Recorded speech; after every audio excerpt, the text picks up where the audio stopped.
Hello students. पिछली classes में हमने एसिड और उसके क्लासिफिकेशन के बारे में पढ़ा था। आज हम लोग बेस और उसके क्लासिफिकेशन के बारे में शुरू करेंगे। बेस की डिफिनीशन मैंने आपको बता दी थी। अब हम लोग आज शुरू करते हैं classification of base.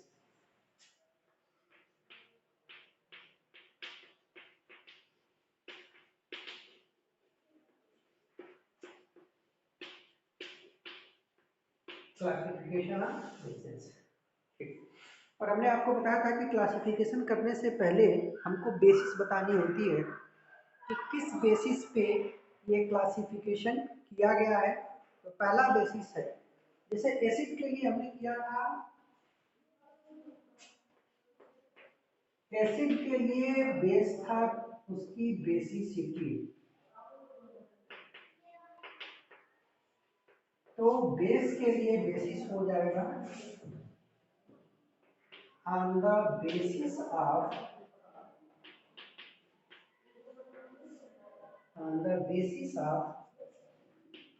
Acidity. Acid की बेसिसिटी थी और बेस की एसिडिटी होगी, ठीक।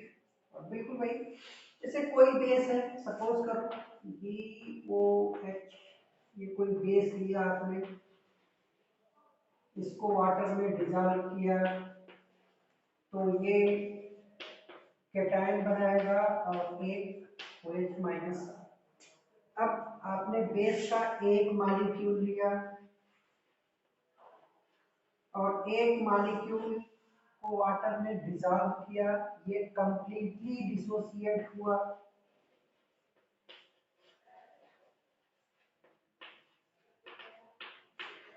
तो एक मॉलिक्यूल बेस के कंप्लीटली डिसोसिएशन से कितने OH माइनस आयन मिलते हैं, कितने मिलते हैं, यही इस बेस की एसिडिटी कहलाती है, ठीक। एसिडिटी क्या होता है बेस की, एक तो ध्यान रखना उल्टा चल रहा है। एसिड के लिए बेसिसिटी और बेस के लिए एसिडिटी, ठीक है। एसिड की बेसिसिटी क्या थी, एक मॉलिक्यूल एसिड से जितने H प्लस मिलते थे, मान लो N मिले, तो N उसकी क्या हो जाएगी, बेसिसिटी। इसी तरीके से आपने एक मॉलिक्यूल बेस का लिया और इस बेस को वाटर में डिसॉल्व किया तो कितने OH माइनस आयन मिलते हैं, जितने OH माइनस आयन मिलेंगे N, यही इस बेस की एसिडिटी कहलाती है, ठीक है। तो इसी एसिडिटी के बेस पे बेस को क्लासिफाई करते हैं। जैसे वहां पे हमने कहा था एसिड के केस में कि mono basic acid, di basic acid और पॉली बेसिक एसिड, उसी तरह से बेस भी यहाँ पे होंगे mono mono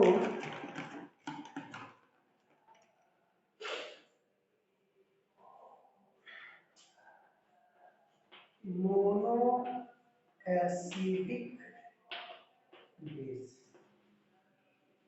mono acidic base, ठीक है। सिंपल डिफिनेशन होगा कि ऐसे base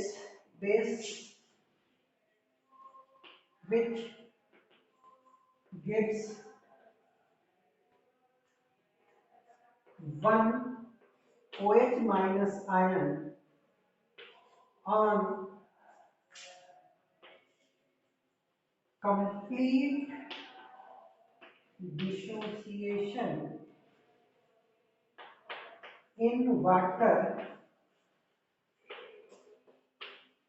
per molecule of base. Base का आपको एक मॉलिक्यूल लेना है और एक मॉलिक्यूल वाटर में कंप्लीटली डिसोसिएट होके अगर एक ही OH माइनस आयन देता है, हाइड्रोक्सिल आयन एक ही देता है, तो ऐसे बेस को हम बोलते हैं मोनो एसिडिक बेस। और मोनो एसिडिक बेस का जो जनरल फार्मूला होगा वो होगा BOH। इसको वाटर में डिसॉल्व किया, ये बनेगा B प्लस और OH माइनस। ठीक है। अल्कली मेटल के जितने भी हाइड्रोक्साइड होते हैं, ठीक है, जैसे LiOH है, लिथियम हाइड्रोक्साइड है, सोडियम NaOH सोडियम हाइड्रोक्साइड है, पोटेशियम KOH पोटेशियम हाइड्रोक्साइड है, ठीक है, रुबिडियम हाइड्रोक्साइड है। तो ये सब के सब मोनो एसिडिक बेस होंगे। ठीक है, सिंपल सी बात है। दूसरा हो जाएगा डाई एसिडिक बेस। अब आप इसका डेफिनेशन बना सकते हो, बताओ। मोनो एसिडिक बेस का जैसे बनाया है डेफिनेशन, वैसे एक डाई एसिडिक बेस का बताओ कि base which gives 2OH minus ion on complete dissociation in water per molecule of base। एक मॉलिक्यूल आप लेंगे बेस का और इसका बनेगा BOH का होल ट्वाइस, इसको करोगे तो B प्लस प्लस और 2OH माइनस मिलेगा। ठीक है, तो इसका बेस का अगर आपने एक मॉलिक्यूल लिया है और इसको वाटर में डिसॉल्व किया है, कंप्लीटली डिसोसिएट होने के बाद एक मॉलिक्यूल से अगर 2 OH मिलते हैं, तो ऐसे बेस को हम लोग बोलेंगे डाई एसिडिक बेस। और डाई एसिडिक बेस का जो एग्जांपल होता है वो होते हैं hydroxide of alkaline earth metal. Second group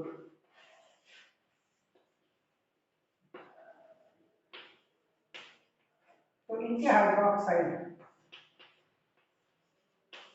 ये सब क्या हो जाएंगे,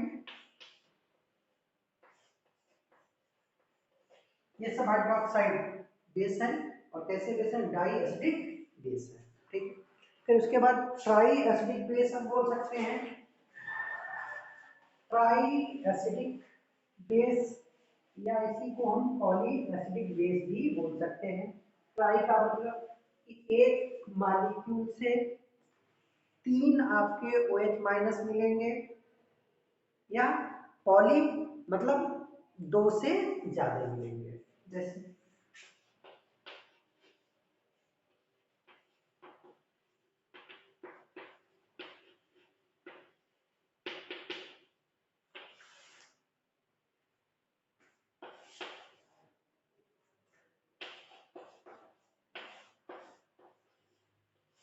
इसको वाटर में डिसॉल्व किया,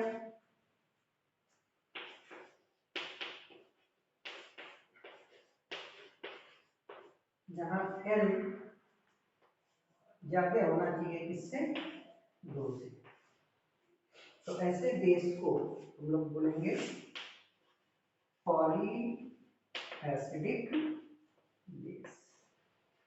पॉली एसिडिक बेस जैसे एल्युमिनियम हाइड्रोक्साइड AlOH का होल ट्वाइस, एल्युमिनियम हाइड्रोक्साइड इसको पॉली भी बोल सकते हो या 3 मिल रहा है तो ट्राई एसिडिक बेस भी बोल सकते हैं। ठीक है, सिंपल सा डेफिनेशन है, सिंपल सी बात है। अगला हम लोग करते हैं on the basis of strength.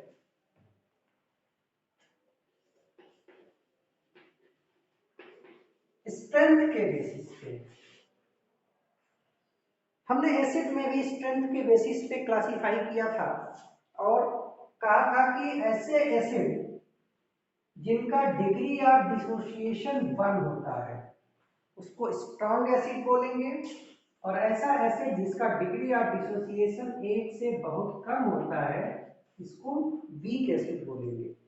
और डिग्री ऑफ डिसोसिएशन हमने क्या बोला था?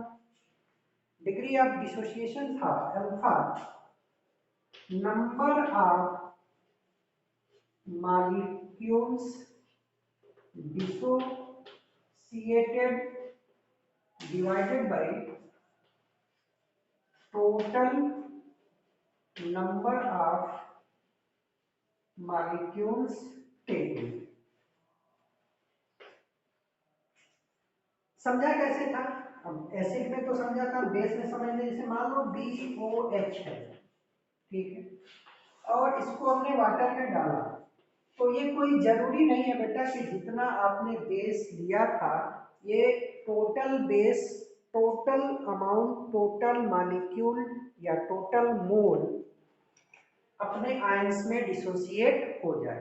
हो सकता है कि पूरा का पूरा भी डिसोसिएट हो जाए, और हो सकता है कि इसमें से कुछ डिसोसिएट हो और कुछ अनडिसोसिएटेड रह जाए। तो इसी बेसिस पे हम लोग ये स्ट्रेंथ वाला क्लासिफिकेशन करते हैं। जैसे मान लीजिए हमने सपोज करो किसी के 10 मॉलिक्यूल लिए और 10 मॉलिक्यूल लेने में आपने जब इसको वाटर में डिसॉल्व किया तो आपने देखा कि 4 तो डिसोसिएट हो गए बट 6 बचे रह गए। तो अगर 4 डिसोसिएट हो गए तो यहाँ पे बनेगा B प्लस और OH माइनस। तो 10 मॉलिक्यूल थे तो इसके भी 4 होंगे, इसके भी 4 होंगे और इसके 6 बच जाएंगे, ठीक है। तो अब इस बेस का हमको डिग्री ऑफ डिसोसिएशन निकालना है। तो डिग्री ऑफ डिसोसिएशन का फार्मूला होता है कि कितने मॉलिक्यूल डिसोसिएट हो गए, 4 डिवाइडेड बाय आपने टोटल कितना लिया था, कितना लिया था 10, तो ये हो गया 0.4। तो 8.4 हो गया इसका डिग्री ऑफ डिसोसिएशन, ठीक है। अगर सपोज करो कि 10 में से 10 डिसोसिएट हो जाते तो ये भी 10 बन जाता, ये भी 10 बन जाता।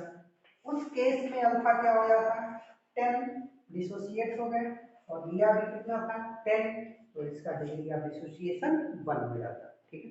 तो यह डिग्री ऑफ डिसोसिएशन, और इसी डिग्री ऑफ डिसोसिएशन के बेसिस पे बेस को भी हम लोगों ने 2 पार्ट में डिवाइड किया है, 2 कैटेगरीज की बनाई है। एक को हम लोग बोलेंगे स्ट्रॉन्ग बेस और दूसरे को बोलेंगे वीक बेस, ठीक है। स्ट्रॉन्ग को किसको बोलेंगे, अब तो आपको समझ में आ रहा होगा किसको बोलेंगे स्ट्रॉन्ग। ऐसा बेस जो वाटर में 100% डिसोसिएट हो जाता है, base which dissociate into ions completely, वैसे को बोल सकते हैं 100%, ठीक है। और ऐसे बेसिस के लिए जो अल्फा की वैल्यू आएगी वो 1 आएगी। वीक बेस किसको बोलेंगे, base which does not dissociate completely, या इसका 100% डिसोसिएशन नहीं होगा, और ऐसे बेसिस के लिए अल्फा की वैल्यू जो होती है लेस देन 1, ठीक है।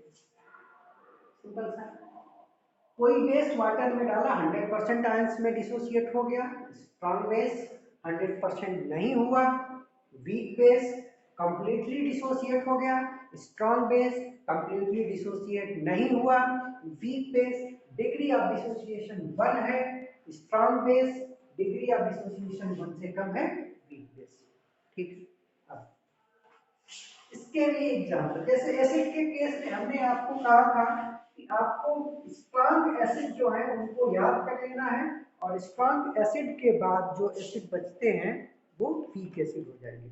ऐसे ही आपको यहाँ पे स्ट्रॉन्ग एसिड की लिस्ट याद कर लो, और इनके अलावा जो बचेंगे वो सब वीक बेस है। ठीक है, इसका भी तरीका क्या है, आपको जो alkali metal and alkaline earth metal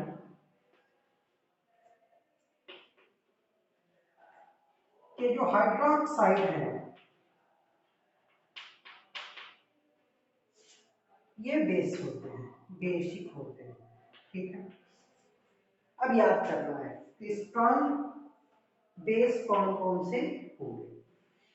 तो अल्कली मेटल कौन कौन से हैं, lithium, sodium, potassium, rubidium, caesium और कैल्शियम। कैल्शियम रेडियोएक्टिव होता है, इसकी बात नहीं करेंगे। ठीक, इसमें क्या होता है अल्कलाइन अर्थ मेटल में, बेरिलियम, मैग्नीशियम, कैल्शियम, स्ट्रोंशियम और मैग्नीशियम। ठीक है, हमने आपको अल्कली अर्थ मेटल्स हैं तो इनके हाइड्रोक्साइड क्या हो जाएगा, OH, OH, OH, OH, OH। ठीक है, इसमें +2 चार्ज होता है, वैलेंसी 2 होती है, तो ये होगा OH का वोल्टवाइज, OH का वोल्टवाइज, ये भी हो जाएगा OH का वोल्टवाइज। ये सब हम लोग बात कर चुके हैं बेटा, ये OH का वोल्टवाइज कैसे हो रहा है, यहाँ पे एक एक कैसे हो रहा है। ठीक है, अब आपको क्या करना है कि जो फर्स्ट ए या एल्कली मेटल के हाइड्रोक्साइड की जो लिस्ट है उसमें से एक ऊपर से काट दिया और एक नीचे से, तो ये जो बचे 4 ये हो जाएंगे स्ट्रॉन्ग बेस। ठीक है, इसमें आपको क्या करना है कि इसमें से ऊपर से 2 को काट दो। ठीक है, तो ये बचे कितने, 3, तो ये 3 हो गए स्ट्रॉन्ग बेस। बस हटा दो इन सबको, तो टोटल आपके पास 4 ये हो गए और 3 ये, 7, टोटल 7 स्ट्रॉन्ग बेस है, और इनके अलावा जितने हैं सब के सब बेस क्या होंगे, वीक बेस होंगे। ठीक है, तो बस आपको यही 7 बेसिस के नाम याद रखने हैं जो कि स्ट्रॉन्ग बेस हैं, बाकी सब क्या हो जाएंगे, वीक बेस हो जाएंगे। तो ये भी हो गया।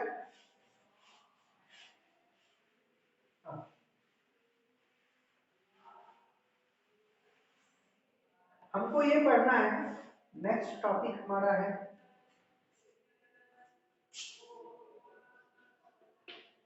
Acid base theory. Acid base theory, अलग अलग साइंटिस्ट ने एसिड और बेस को एक्सप्लेन करने के लिए कि किसको एसिड कहते हैं किसको बेस कहते हैं, अलग अलग थियरीज दी थी, और इन्हीं थियरीज को हमको पढ़ना है कि अलग अलग साइंटिस्ट के हिसाब से किसको हम एसिड कहेंगे और किसको बेस कहेंगे। ठीक है, तो इसमें सबसे पहली जो थियरी है वो है Arrhenius acid base theory. Arrhenius acid base theory, Arrhenius acid base theory. सबसे पहले जो एसिड बेस से रिलेटेड थियरी थी वो आर्हेनियस की थी, और उन्हीं के नाम पे इसको हम कहते हैं आर्हेनियस एसिड बेस थियरी। या इसी को एक और नाम देते हैं H plus OH minus donor theory. ठीक, H plus OH minus donor theory. और इस थियरी के हिसाब से एसिड किसको बोलेंगे? आर्हेनियस एसिड बेस थियरी के हिसाब से acid those substance which gives H plus ion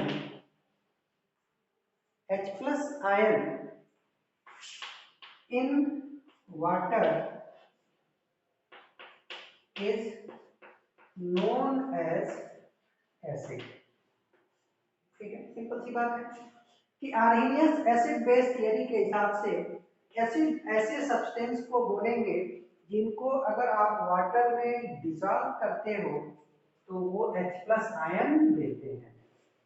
ठीक है, हाइड्रोजन आयन देंगे, तो ऐसे सब्सटेंस को हम बोलेंगे एसिड। जैसे मान लीजिए इन जनरल हम बात करें HA और इसको वाटर में डिसॉल्व किया और अगर ये सब्सटेंस वाटर में डिसॉल्व होके H प्लस देता है तो H प्लस देने वाले को H प्लस डोनर को हम लोग बोलेंगे एसिड।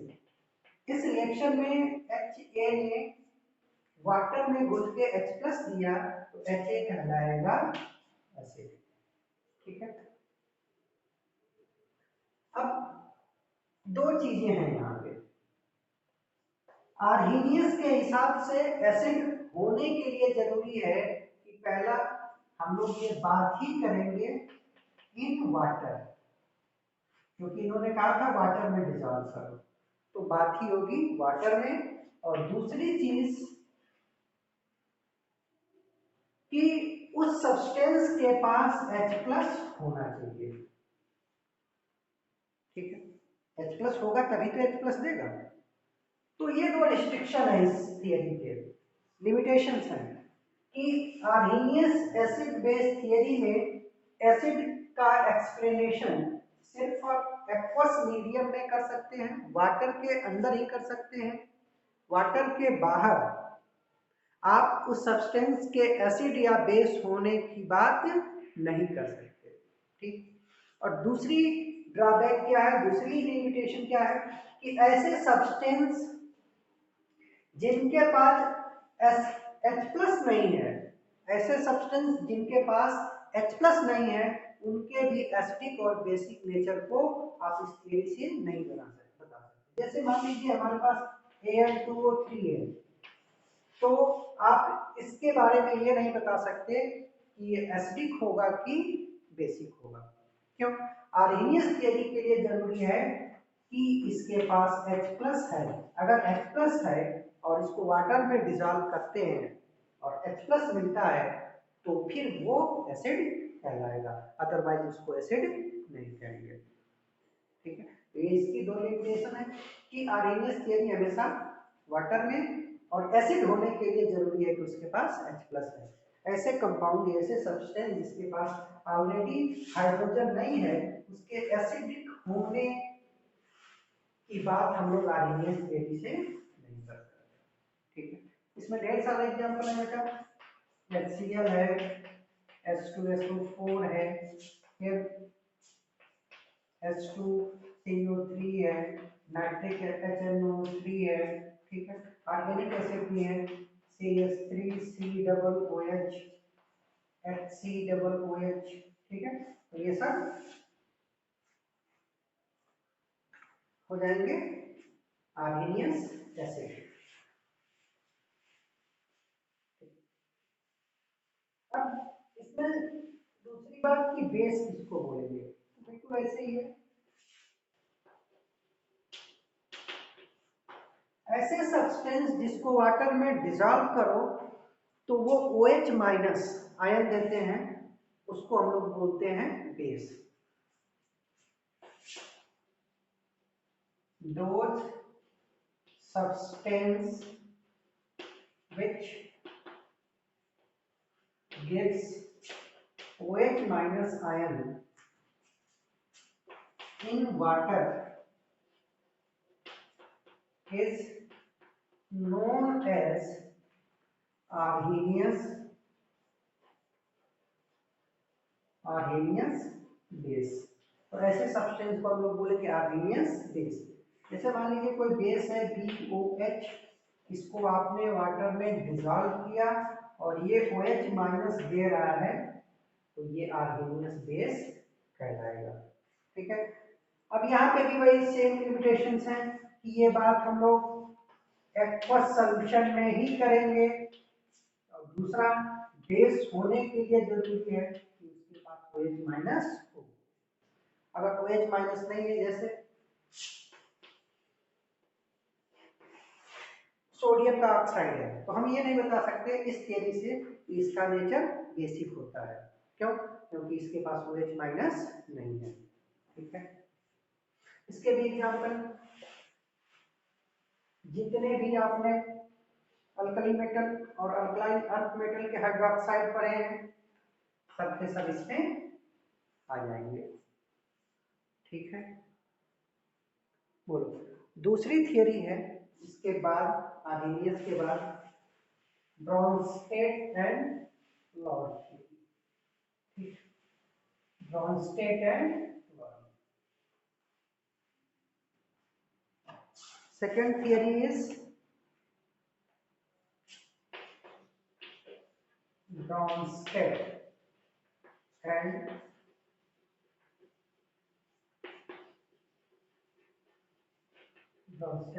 Lorentz। इन्होंने थोड़ा सा जो आर्हीनियस थियरी थी उसको मॉडिफाई किया। आर्हीनियस थियरी में जो H+ डोनर था उसको एसिड बोला गया था, और जो OH माइनस डोनर था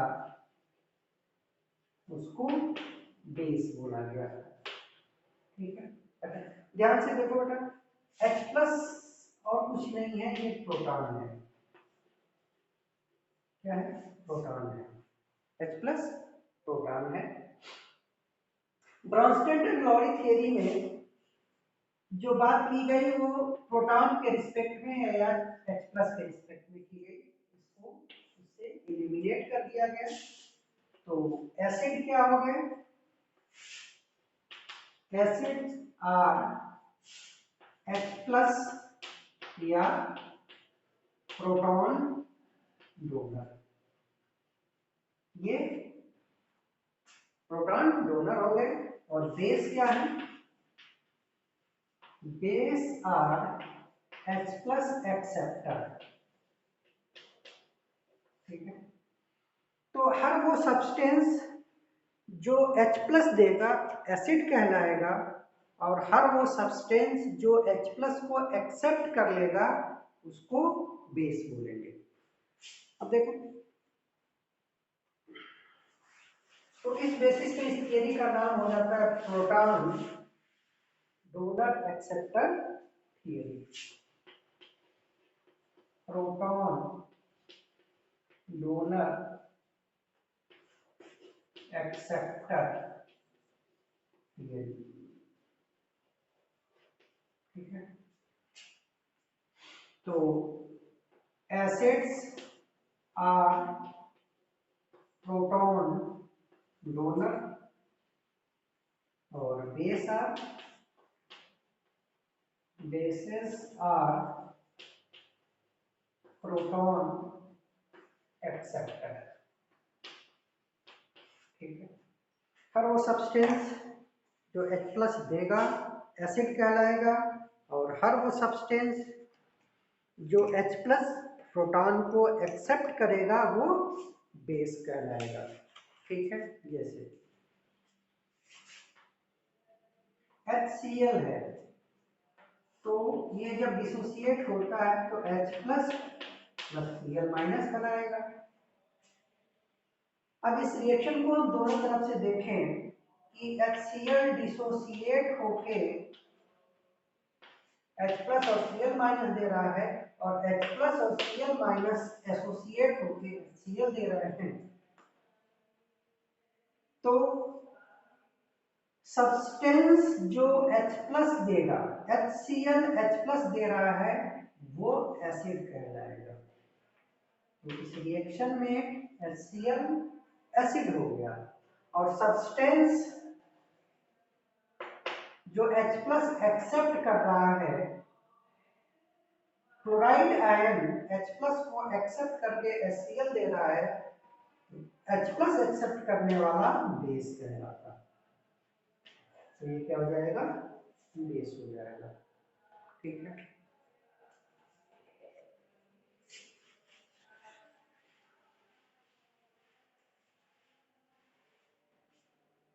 सल्फ्यूरिक एसिड H2SO4, ये वाटर में डिसोसिएट होता है तो H प्लस और SO4 माइनस माइनस देता है। हमने इसकी बेसिसिटी 2 है, तो 2 स्टेप में टूटना चाहिए, हमने 1 स्टेप में कर दिया। जनरली अगर किसी भी एसिड की बेसिसिटी 1 से ज्यादा है, तो जो उसके रिप्लेसबिल मतलब ये हाइड्रोजन जो होंगे ना, वो एक ही स्टेप में सारे हाइड्रोजन नहीं निकलेंगे, एक स्टेप में सिर्फ एक ही हाइड्रोजन निकलेगा। चलो मैं लिख देता हूँ H2SO4, ये फर्स्ट स्टेप में टूटेगा तो सिर्फ एक हाइड्रोजन निकलेगा H प्लस, और ये बच जाएगा HSO4 माइनस। ठीक है, अब ब्रॉन्स्टेड और लॉरी के हिसाब से इस रिएक्शन में H2SO4 H प्लस दे रहा है, H प्लस डोनर एसिड है। और अगर इस रिएक्शन को हम रिवर्स डायरेक्शन में कंसीडर करें तो HSO4 H प्लस लेके H2SO4 बनाएगा, तो H प्लस प्रोटॉन लेने वाला बेस कहलाएगा। ठीक है, फिर नेक्स्ट स्टेप में यही HSO4 माइनस फिर से डिसोसिएट होगा और अपना अगला H प्लस दे देगा और बनाएगा SO4 माइनस माइनस। अब सेकेंड वाली, ये फर्स्ट रिएक्शन थी, फर्स्ट स्टेप था, ये सेकेंड स्टेप था, तो ये इसकी बेसिसिटी कितनी है, 2 है, तो ये 2 स्टेप में होगा रिएक्शन, एक ही स्टेप में नहीं होगा कभी भी। अब देखो बेटा, यहाँ पे HSO4 माइनस H प्लस दे रहा है, तो देने वाला एसिड। और रिवर्स डायरेक्शन में बात करो तो SO4 माइनस सल्फेट आयन क्या कर रहा है, एक्सेप्ट कर रहा है, तो ये कहलाएगा बेस। ठीक है, अब एक चीज यहां नहीं सीख लो बेटा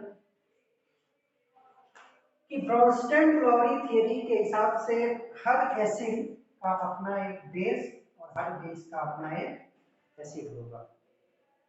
हर एसिड का अपना बेस और हर बेस का अपना एक एसिड होगा अकॉर्डिंग टू ब्रॉन्स्टेड-लॉरी थियरी।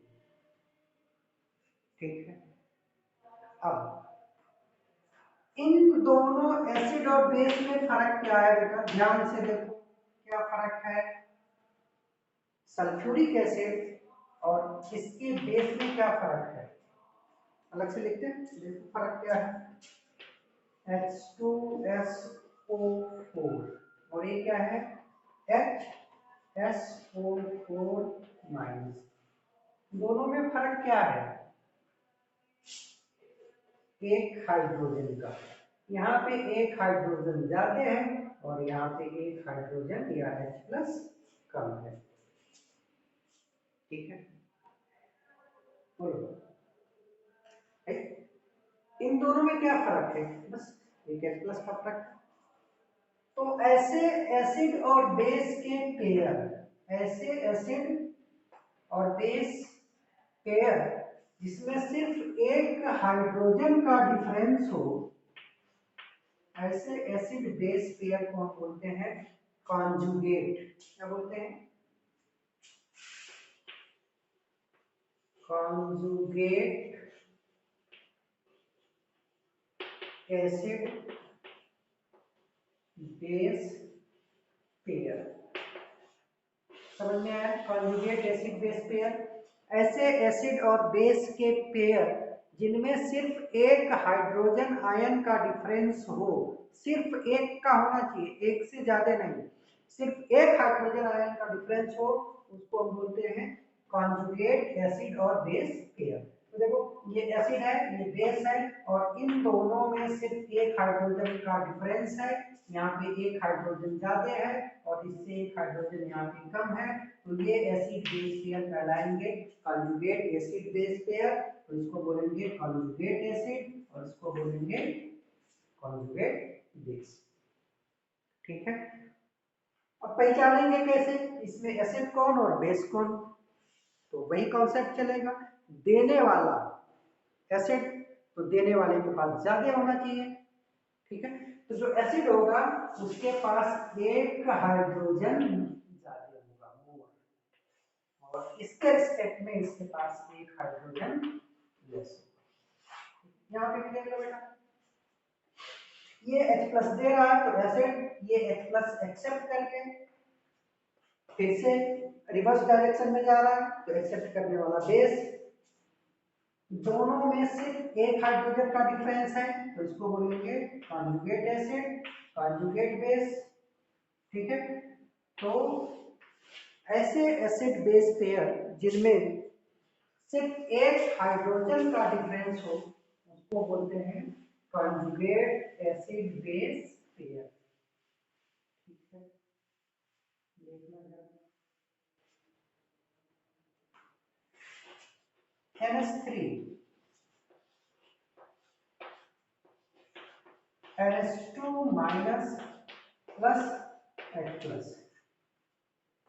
अब देखो NH3 अमोनिया एक H प्लस दे रहा है तो ये एसिड होगा, ये एक्सेप्ट कर रहा है तो बेस होगा, दोनों एसिड बेस में सिर्फ एक हाइड्रोजन का डिफरेंस है तो ये कॉन्जुगेट एसिड और कॉन्जुगेट बेस के पेयर कहलाएंगे।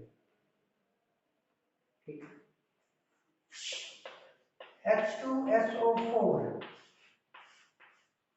2H plus plus SO4 minus minus, ये H प्लस दे रहा है, एसिड H प्लस एक्सेप्ट कर रहा है, बेस, लेकिन ये दोनों कॉन्जुगेट एसिड बेस पेयर नहीं है। क्यों? क्योंकि इस एसिड और बेस में दो हाइड्रोजन का डिफरेंस है, और कॉन्जुगेट कब बोले जाएंगे? जब सिर्फ एक ही हाइड्रोजन का डिफरेंस होगा।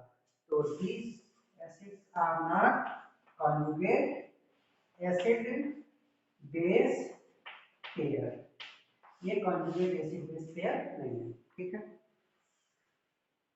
अब इसमें एक चीज आप ध्यान रखना कि कॉन्जुगेट एसिड बेस पेयर में